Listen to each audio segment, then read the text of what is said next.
Hello everyone, and welcome to Borderlands 2. I will be playing by myself today because all my friends are currently offline, as to them it's probably still school days.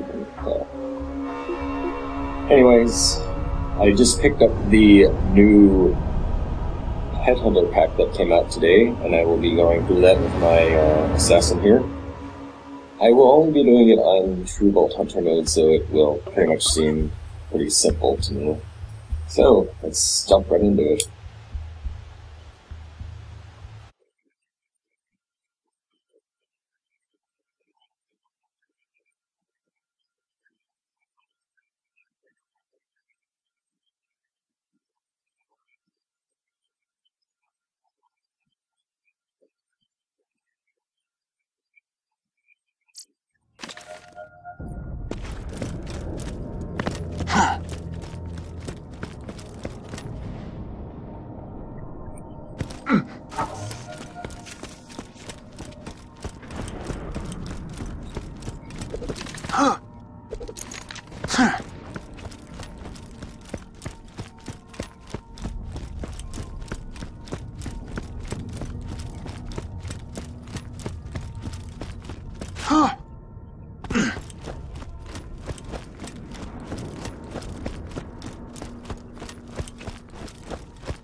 So, let's see.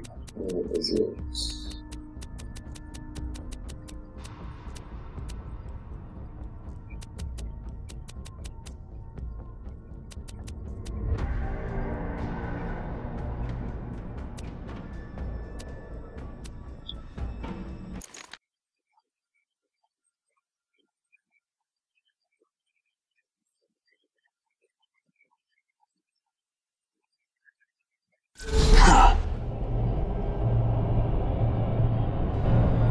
This is new. Oh dear.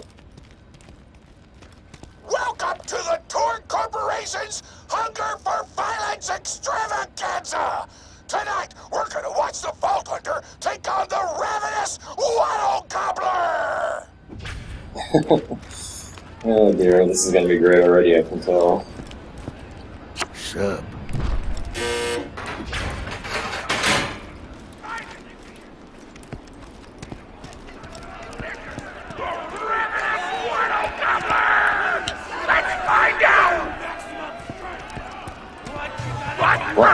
I'm interviewing the only Torgue contestant to survive a showdown with the Gobbler! Question time! How are you doing? What's your favorite color? Did you ever see that one movie about the dog who played basketball? When did you have your first kiss? Did you ever see the sequel to the dog basketball movie where the dog went to space? And if so, which of the two do you prefer? Awesome! Another question. How do you feel about my facial hair? Thank you! How do you feel about the Vault Hunter's chances against the Ravenous Wottle Gobbler? Will they win? Will they die? Your thoughts! You don't sound competent! Further questions! Who is the most attractive person on Pandora? That's an awful thing to say! Ellie's like a 10! Try expanding your definition of beauty, you chump! No! I'm done talking to you! Your grasp on body politics is lacking at best! Oh, looks like we're out of time! We'll be right back after a word from our sponsor! Alright then. Hey! Get over here so I can whisper some things to you in secret!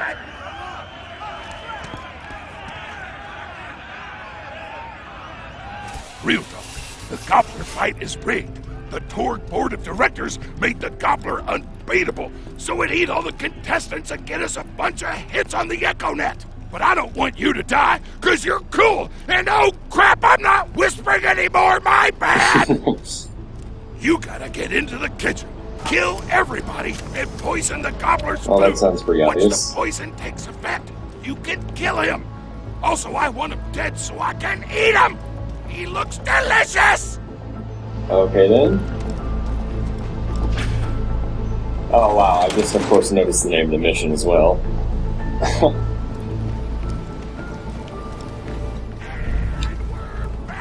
The Vault Hunter's in the kitchen, but today there's a new item on the menu. Murder! Vault Hunter, kill the shit! Oh dear.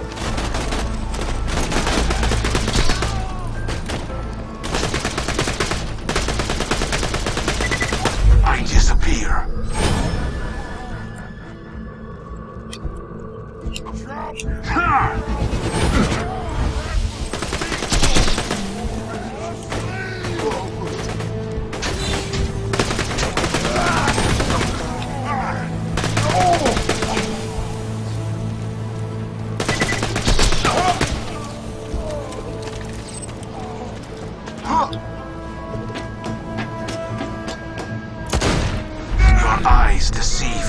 An illusion fools you all. I move for the kill. Anton Smith here, president of the Torgue Corporation. You do well to ignore Torgue's instructions if you wish to stay alive. With the chefs dead, we can prepare our own meal for the Gobbler. Get to the freezer! Oh.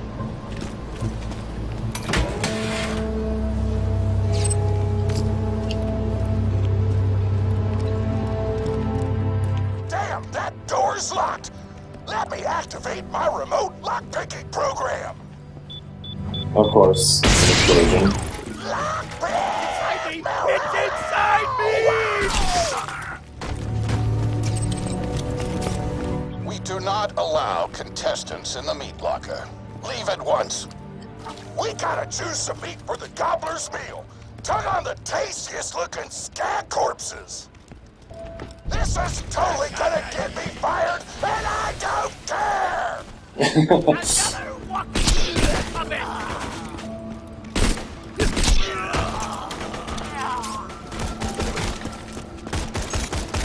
The true world revealed. Weakness is now known to me. Time to go to work.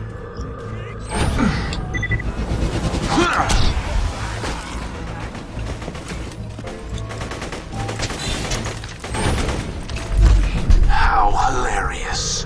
You just set off my trap card. For death approaches. That looks dangerous. Bow to my weaponry.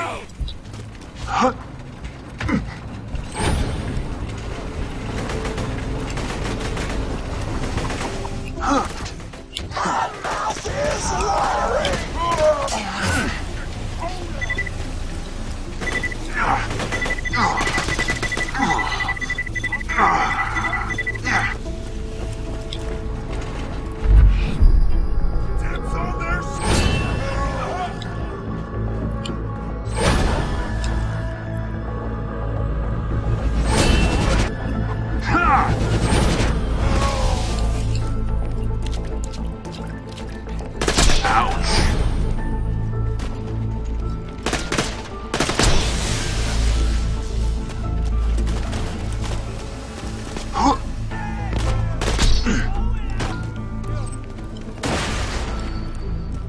It's easy enough.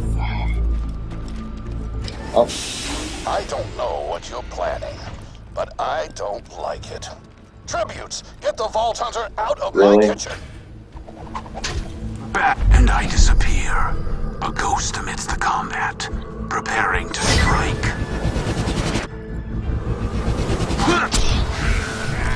Hot diggity! Those dudes didn't stand a chance. You almost feel bad for them, but then you start laughing because you were technically acting in self-defense, so screw them! Of course. Violence doesn't solve anything except for all the things it does! Of course.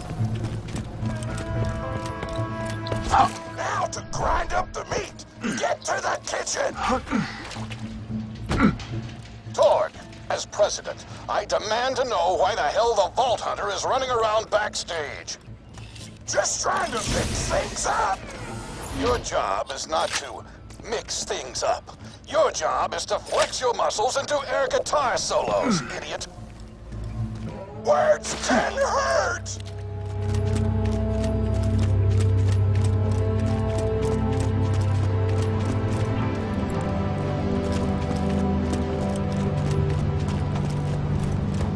Let's get a grindin'!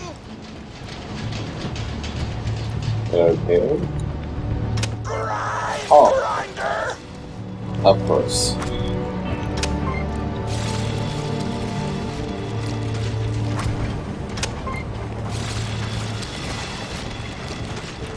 Delicious! We're nearly done preparing the Gobbler's meal! With the meat prepared, we only need one more ingredient. Deadly poison! Head to the Stabber Jabber nest! Stabber Jabber, wow. I ran out of explosives, so I'm actually going to open this door remotely without blowing it up! Okay. Psych! Of course.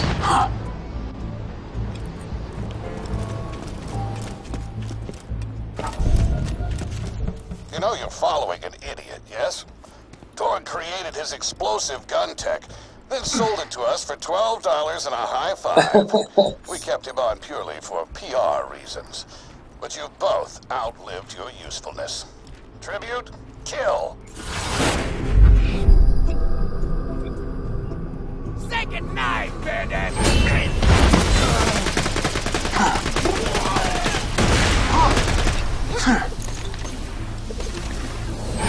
I vanish.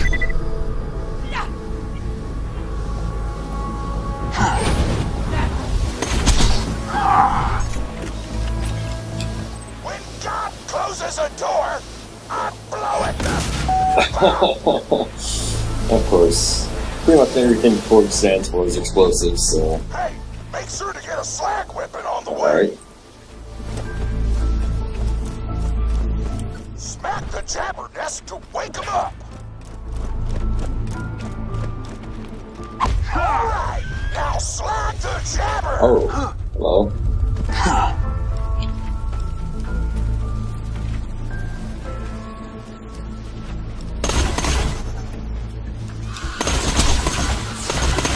Kill it before the slag wears off.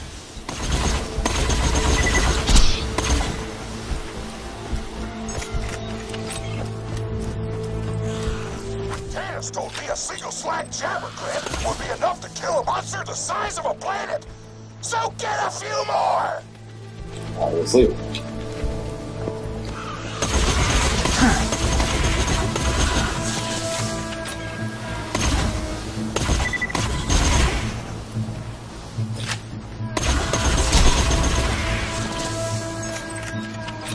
Keep grabbing glands. I want the monster full of poison because poisonous, spicy, and spicy food is like an explosion before your mouth.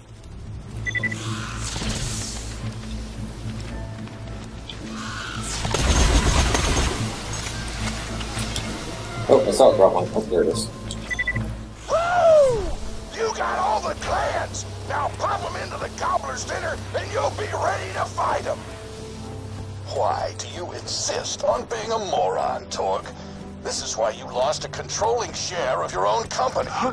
I knew I should have killed you when I had the chance.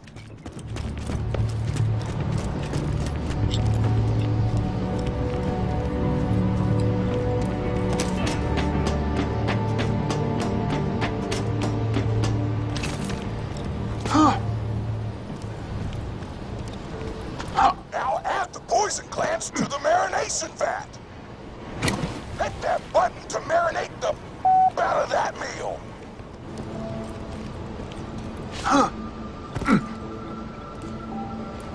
Down here? Oh, yep, there it is.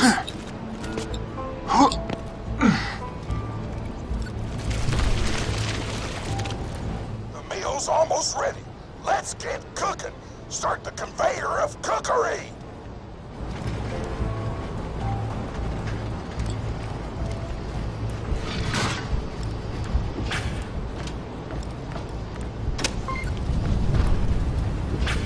That's it. You've gone off script one too many times, Torgue. Today's meal is canceled. Chefs, shut down that oven. We can't stop now! Protect the oven! I swear by my abdominal muscles, I will eat the Ravenous Wottle Gobbler!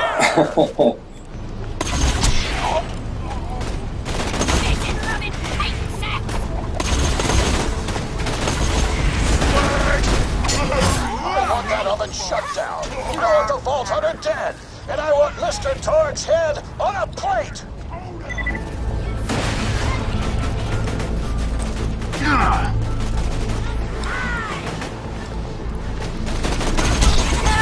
Don't let the chefs near the oven, or they'll switch it out!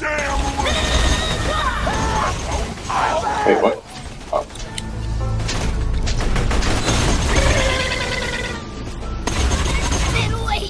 Don't let those food stops destroy our culinary masterpiece!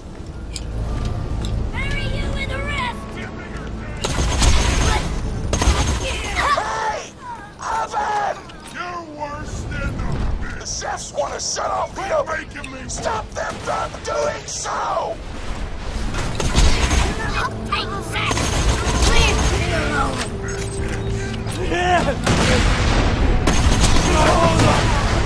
Don't let the chefs near the oven, or they'll switch it off!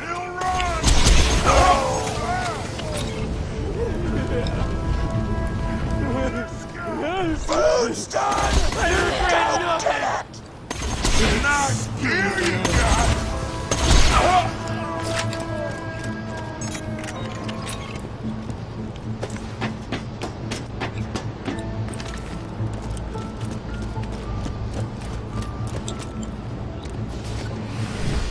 My taste buds are aflame with the power of 1,000 nuclear bombs! My mouth is watering so much you could drown a small village in my cheeks! The taste apocalypse is upon us!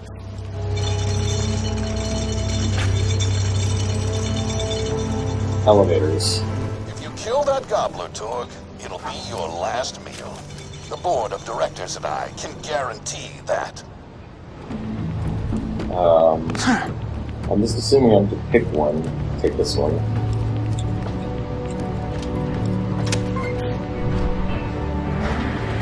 You know why we made the gobbler invincible, Torgue? So you could kill him. After dozens of failed attempts by other contestants, you were supposed to finally kill it on camera while wielding our most expensive guns. You would have looked like a hero! Why be a hero when you could eat one? You are the dumbest person in the world. I paid several other contestants to kill you if the gobbler can't, Vault Hunter. You and Torgue will pay for your idiocy. Okay. Here comes the Ravenous Wottle Gobbler! And it's a turkey. We've replaced this creature's normal food with poison! Let's see if he notices! He took the bait! Now just don't die until the poison takes effect! Wottle Gobbler!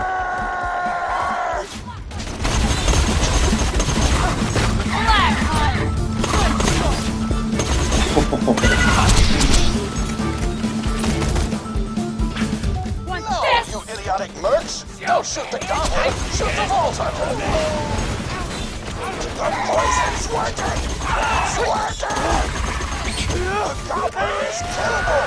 Let the taste apocalypse begin!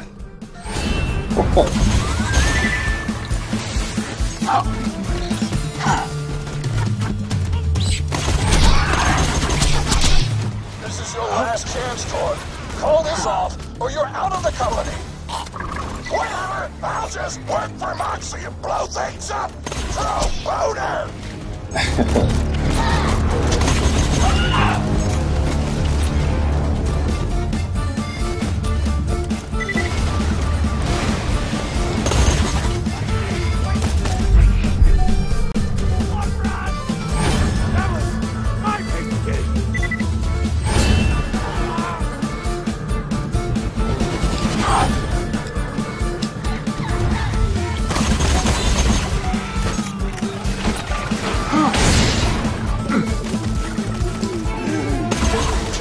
Stealth!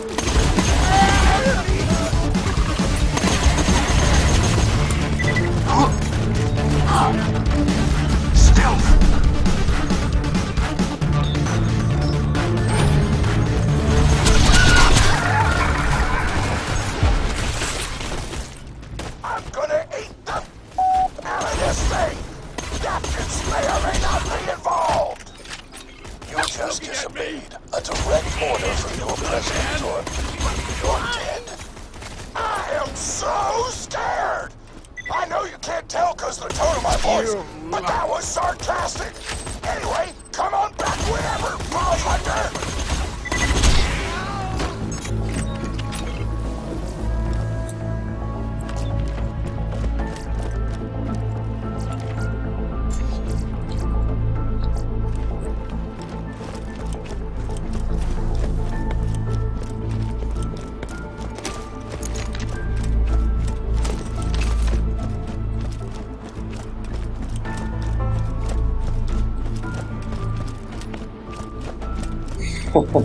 Take the plunge.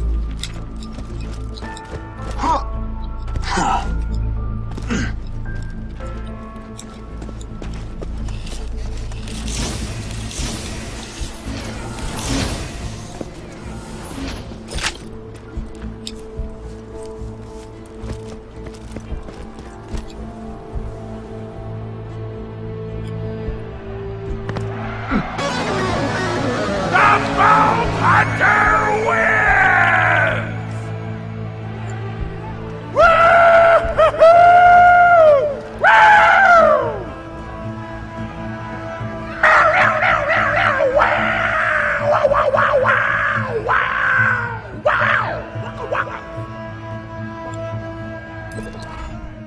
Today, I am thankful for big-ass monsters and the mercenaries who explode them.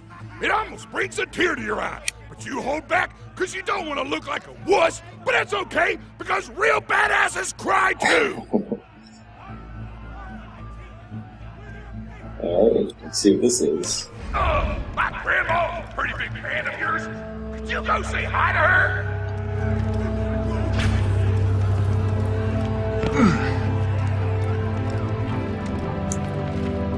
Oh man, it's the Vault Hunter! You are awesome! Didn't you fight Terramorphous? I fought a big creature like that once. He was a big whale squid with 100 tentacles. You ever thought anything with tentacles? Oh, of course you have. Terramorphous had tentacles. How silly of me. Now, where was I? I am so sorry. All right, the whale creature. His name was Blowhole the Apocalypse. I called him the Apocalypse for short. And he attacked my hometown of Tsunami's Edge when I was but a little girl. You ever been to Tsunami's Edge? Great town, nice beaches, great food, and the cost of living is just so low. Even being a single grandmother and working part-time at a skag meat processing factory, I was still able to provide for little Mr. Torgue. We may not have been able to afford the finer things in life, like food, but we got by. After all, Mr. Torgue and I didn't have anything but one another after that horrible gas leak blew up the iridium mine, killing my son and his lovely wife. From that day onward, my little Mr. Torgue vowed to conquer explosions themselves in an effort to avenge his fallen parents, and...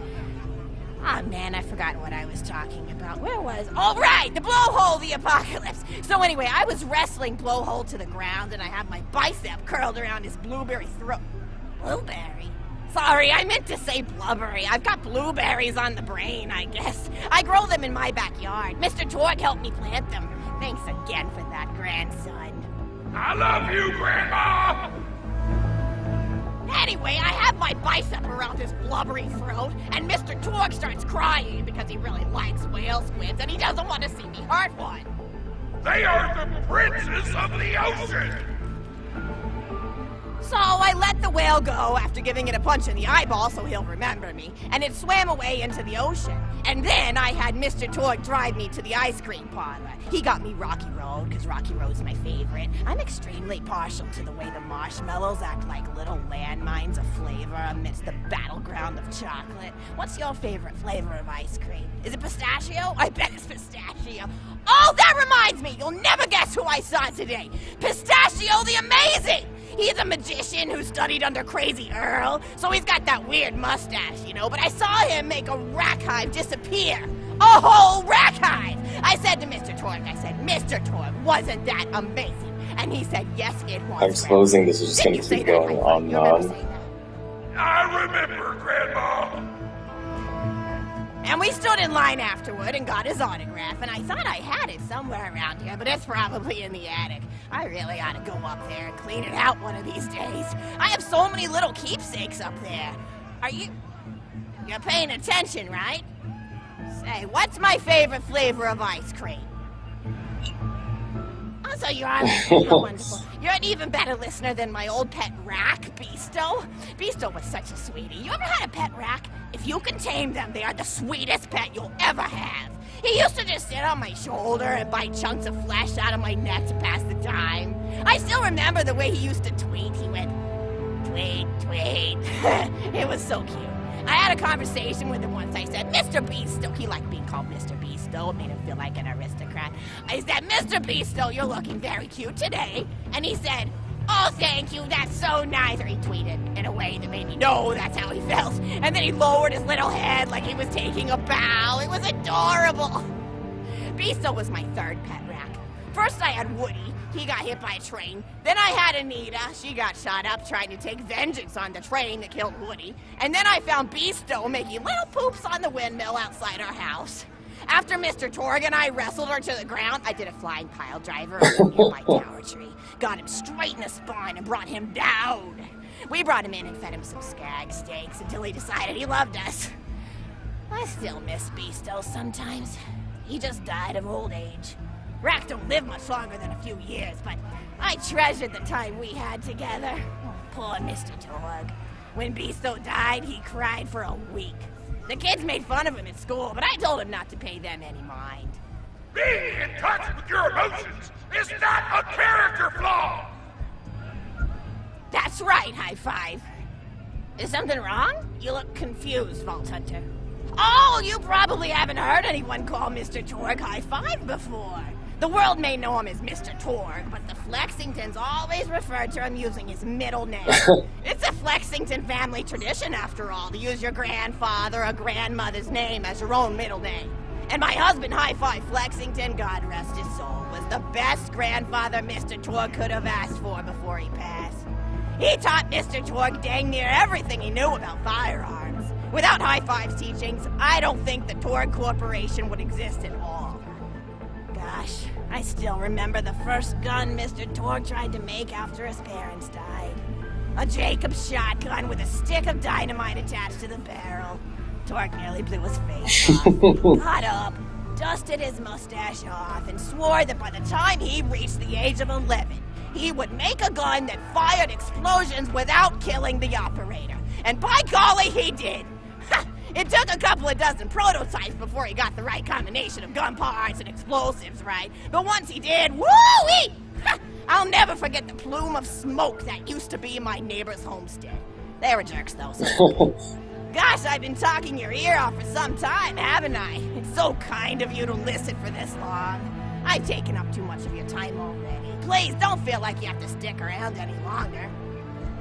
As a matter of fact, take this for giving this old woman some company. Money? Woo!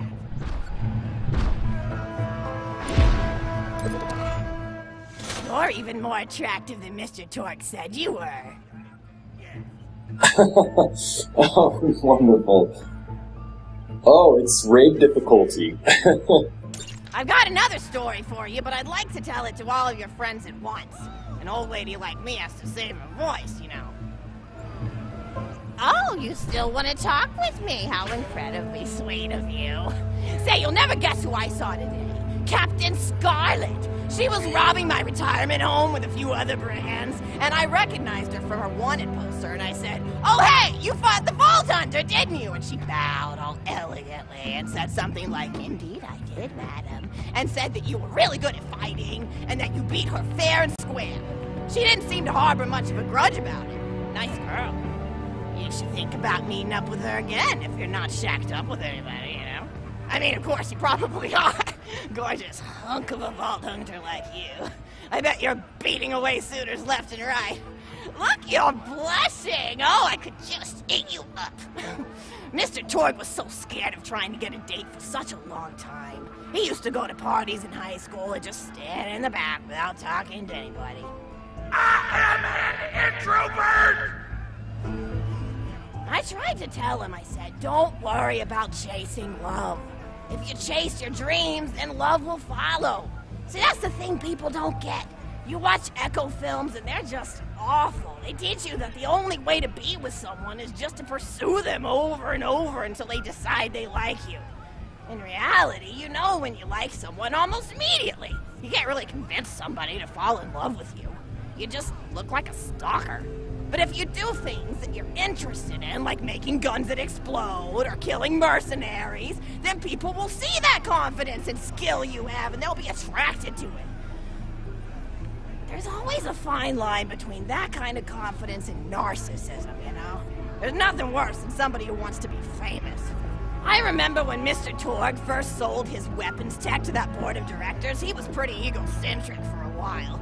Taking pictures of himself and posting them to the EchoNet all the time. Trying to hobnob with every celebrity that used his weapons. He came back home one day with a supermodel under each arm, and I said, "Mr. Torgue, what are you doing? You've lost sight of who you are. It's been weeks since you actually created a new gun," I said. And it was true. He'd been more obsessed with being well known for doing something great than with actually doing something great. It was a dark point in my life. Thankfully, High Five listened to me and got to work on what would eventually become the Kerblaster. You a fan of the Kerblaster? That was always my favorite. That and the Flacker, which I know a lot of people hate. But there's more to combat than just brute efficiency in this old lady's eyes. Style counts for something. And there's nothing quite like filling the air with tiny little explosions. It's like a fireworks show, except the deaths aren't as sad and unexpected. Actually, that reminds me, now that you're here, I wanted to throw some ideas at you for feedback. I'm a playwright in my spare time, and I'm trying to write a story about an up-and-coming tournament fighter who tries to find love in a gladiatorial arena. And I figure you've got a lot of experience, so your feedback could really be valuable. So the play is called Broken Hearts and Broken Necks. Scene 1. Fade in on an arena just after a battle. Body parts litter the stage. A lone warrior stands in the middle of the stage, a spotlight illuminating her blood-stained armor. She stands, holding her sword triumphantly aloft. Balcony. Is there no warrior who can challenge me? Must I be destined to spend my life as the strongest, the bravest, the most invincible warrior this galaxy has seen? For I am Valkyrie, scourge of the gladiatorial games! Exit Valkyrie, as she shakes her head in despair. From stage left enter Nodon, a janitor with a heavy heart and an even heavier conscience. He begins sweeping the body parts into a bin, which is colored green, and remember that because that's the symbolic color that will come back, until melancholy overtakes him. He drops his push broom to the floor and falls to his knees before delivering a heart-wrenching soliloquy. No, the blood cannot be washed away. Not before and not now. Even as I attempt to escape the past, which haunts me still. Must I live forever as a fraud, sweeping up the trash of others to hide my shame and avoid my pursuers? Must I forever remain on the periphery of joyful combat, ever watchful but never participating? Then, with a clatter of armor, Valkyrie re-enters from stage right. Valkyrie. Good morrow, lowly janitor. I heard a noise and thought it worth investigating. No. Oh, great Valkyrie, 'Twas nothing but the wails of those souls you released from their bodies tonight. Souls that wail in agony as they fly upward to Valhalla. Fools! What have they to wail about? Their agonies are over, ended at the point of my sword. Mine, however, have only yet begun. For it is lonely at the top, and an unchallenged life is a boring one. No doubt, aside. If only I were able to tell her my true identity, I would give her a fight she would not soon forget. Back to Valkyrie. Yes, ma'am, boredom is the true tragedy. May you one day find challenge in combat. Stupid, Nodon picks up a giant two-armed bastard sword with almost no effort. Valkyrie aside. What is this? Exit. Stage left. Valkyrie. What strength this janitor possessed? Who is he to pick up a bastard sword with two fingers? What hidden power does he hold? What secrets does he keep? I will endeavor to uncover his past in the hopes that our swords may cross in battle. Excellent.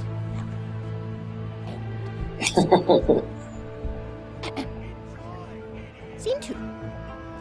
The interior of the governor's house. The table is set with myriad teas and biscuits.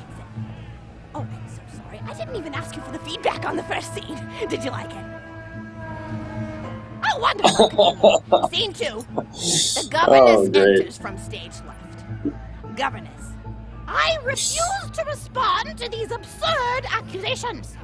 Her husband looks at her quizzically. Governor. And what accusations may those be? Governess.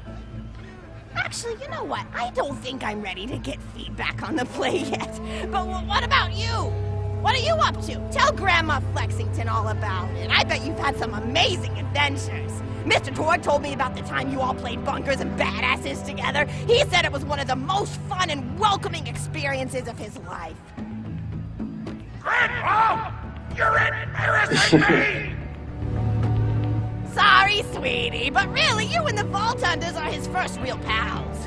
It wasn't easy for Mr. Torgue to make friends at school when he had facial hair at age 8, pecs at 8.5, and dead parents by age 9. People found him intimidating. But I told him that he should be thankful for the fact that he looks different. Anyone who wouldn't be friends with you based on appearance wouldn't be a very good friend anyway. But he really does like hanging out with all of you. Most people these days want Torgue to pose for pictures or blow something up by flexing at it. It's not often he gets to sit down and play games with people. Oh, speaking of games, did you play Going Back to the House yet? It's a new echo simulation about exploring a log cabin you lived in when you were a kid. There's no violence or anything. You just walk around looking at cereal boxes and remembering people you made out with. I really like where echo sims have gone in the past few years, don't you? There seem to be a lot more of them with interesting things to do beyond shooting people, and the writing has gotten so tight and concise. For instance, did you ever play The Samurai's Marker? The whole game's story was delivered through haiku. Did Zero write it or something? No, I'm just joshing. I know you're too busy for that. But oh yeah, I was playing at the end of the pointed gun last night on my Echo Sim player, and wow, is that fun.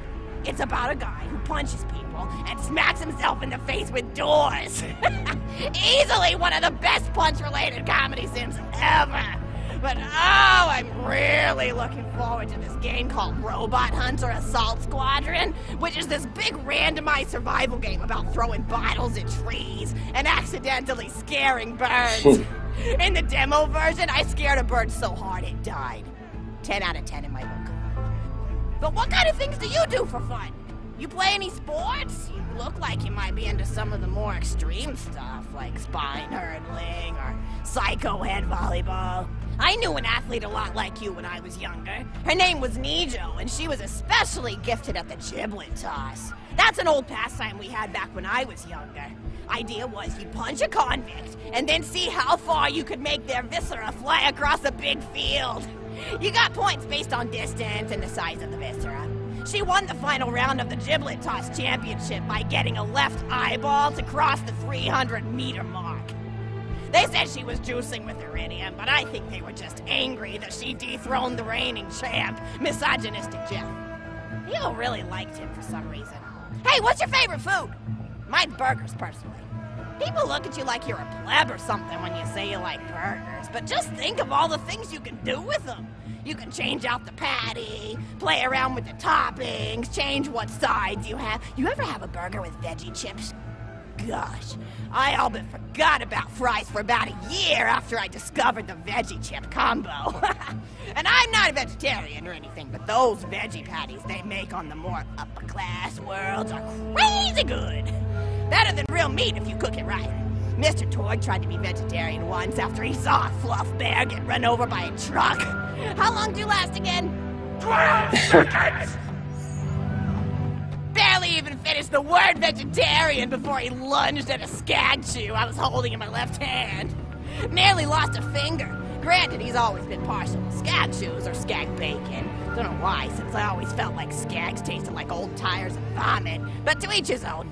Taste is a funny thing.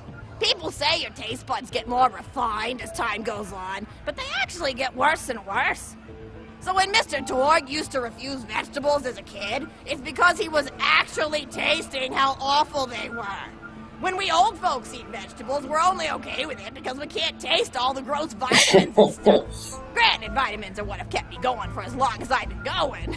You get enough B12 in your system and you can headbutt a freight train without so much as a bruise. That reminds me, I need to get my pills ready for the rest of the week. I have one of those little metal containers split into different sections for each day. It's really helpful. And the sides are sharp enough that I can use it to ward off burglars if I need to. What else do I have to do this week? Probably head to the bazaar, pick up some frozen spider and flanks. Gotta bring my coat, though, because it gets kind of chilly in the freezer section. What else do I need? Oh, I need Schwartzman's candy drops. Gosh, those are delicious. They're so smooth. Just think. Oh, disgusting! Hey, now, couldn't you? You think you could go find me? Okay, I guess after listening to that wonderful 15-minute story, I have to go find something.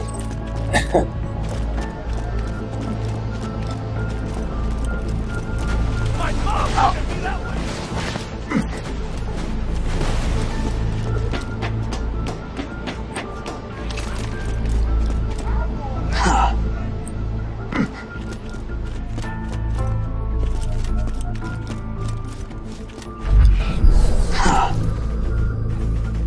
Let me get back to him!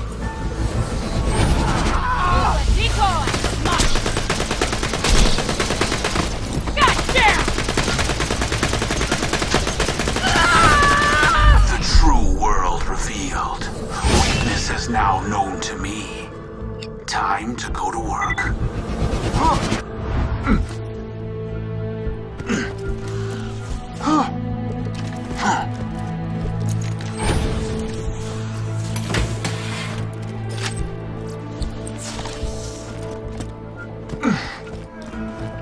That's a Schwartzman candy drop. Grab it for me, will ya? Oh, I can taste it already.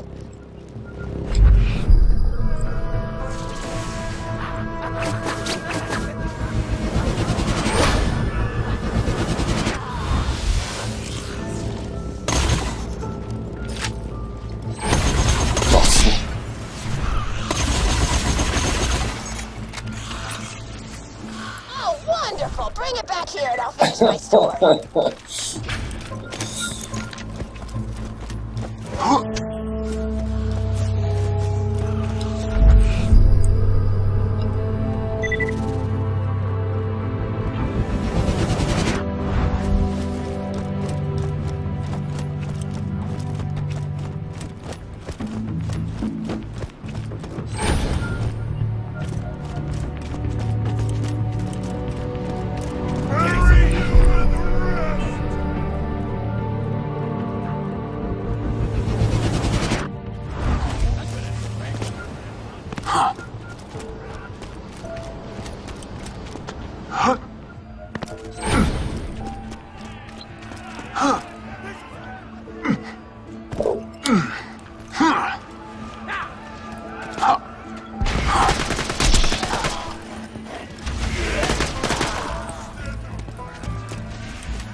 Thank you so much! I'll eat this later while sitting by the fireplace. always telling Mr. Torgue stories of days gone by. There's just nothing like a good roaring fireplace. Mission loaded tank set. Maybe that's Ow! They're basically just big fireplaces. Every explosion is just like coming home. Oh, maybe that'd be a good slogan for the Torgue Corporation. Don't you think? High five? Oh, don't be silly. It's a wonderful slogan and you know it. I used to come up with slogans for a living when I was in my teens. I came up with the jingle for Professor Gunsight's Can't Miss Scopes. How'd it go again?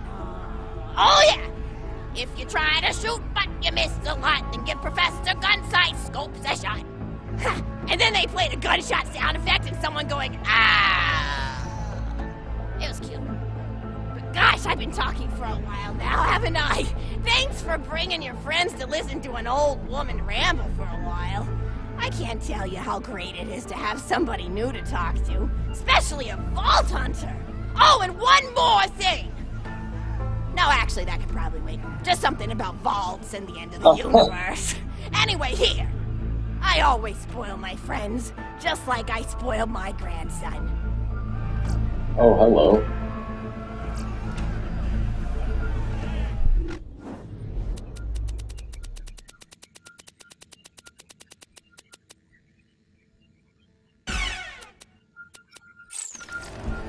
Enjoy it! Conversation!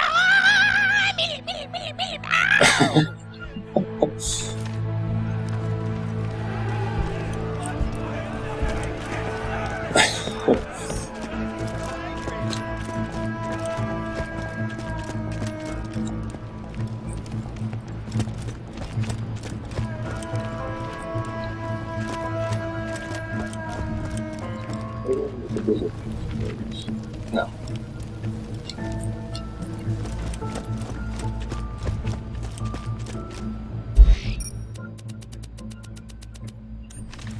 So that appears to be the end of the little storyline for the new Wottle Gobbler DLC for Borderlands 2.